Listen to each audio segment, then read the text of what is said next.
Hey everybody, on this video we're going to talk about the HU101 Lishi and do it a little bit different here. I'm not going to decode it on video here. I'll put the bitting on the screen of this lock. This is from a 2008 Volvo S80 from the junkyard.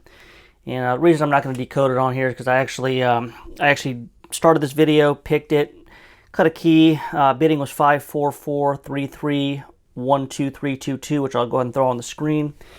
And that's what the key looks like. And the key didn't work, so I went ahead and picked it again and verified the code on Instacode. It was a good code, key, same exact bitting. So I picked it a third time the other direction and same thing. And then I realized what the problem was is the head of the key was too big and it was not going in the lock. This lock is actually recessed. So do it on the grinder and ground the head down, and then it fits and it works perfectly. So the Lishi did decode it correctly all three times. But since I've actually picked this three times, I know the bitting on it and know what the lock does here, so I can actually kind of maybe talk through the picking process here. It's something that you always feel when you're doing it, but if you hadn't picked the lock before, it's hard to get to really talk about it. In most of my videos, when you see me pick it on video, it's the first time most of the time. It's usually not more than the second time. So this one though, I've picked actually like 5 times now, so I do kind of have a feel for this particular lock here. So one thing that on this the HU101, especially Ford locks, they're kind of, the wafers are, I don't know if serrated is the right word, but you do end up having to pick each wafer a couple of times, a lot of times. So like with all leashes, if it springs at all, just leave it alone. And so actually on this one here, we're going to just pay attention to number 9. You'll see what happens with that. So first thing, of course, make sure the tool's all the way in. We got to see where our wafers are. So this lock is actually staggered here. We got 1, 2 on the bottom, 3, 4 going up, and 5, 6 going down, 7, 8 going up, 9, 10 going down. And just make sure we can feel number 10 as well, so we know the tool's all the way in the lock. And heavy tension on the HU101. And we're going to go through here. Now, number 1 is a 5 cut, so you see it's kind of bouncing a little bit. And we're not going to have to actually pick it because it's a 5 when the tool sets it. Okay, number 2, got a tiny little click. I don't know if you even heard it, but I just tapped it and it actually clicked. Now it's springing. Okay, number 5 is actually binding. Now notice this finger here, when I'm trying to actually pick it, I'm pushing on the lifters to actually keep them from going out towards the camera. And that kind of helps. And then also can maybe back the tension off just a hair till it picks. Now we're springy there. Don't forget to reapply the tension. Okay, now number 6 here, tap on that, it's actually binding. Okay, click on that, and now it is actually bouncing. Head over to number 9. Now pay attention to number 9 here and put my finger pushing on it. Okay, got a click there. Now you see it's still binding. Click again, and now it's bouncing. Okay, 10 is bouncing, so we'll go back to 1 here, and that it's still bouncing, so we're not going to do anything with it.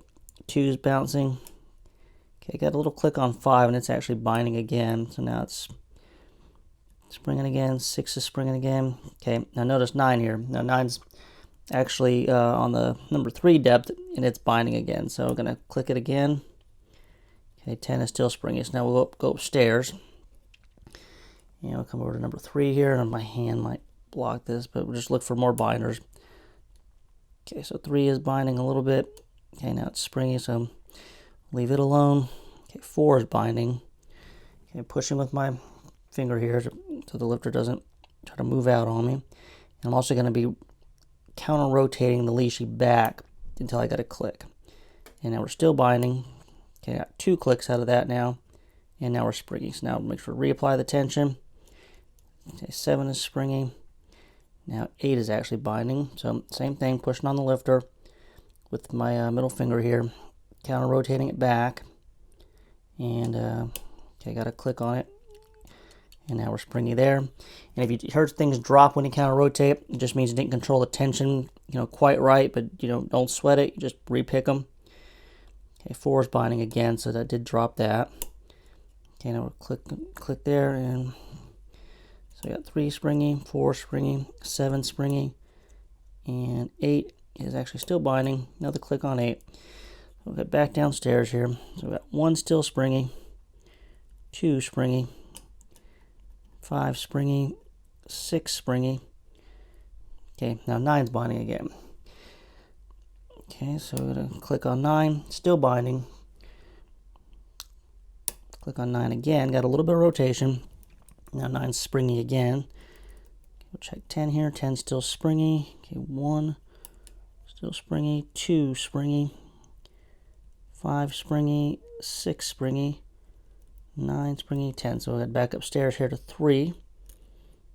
Okay, 3 is springy, 4 springy, 7 springy.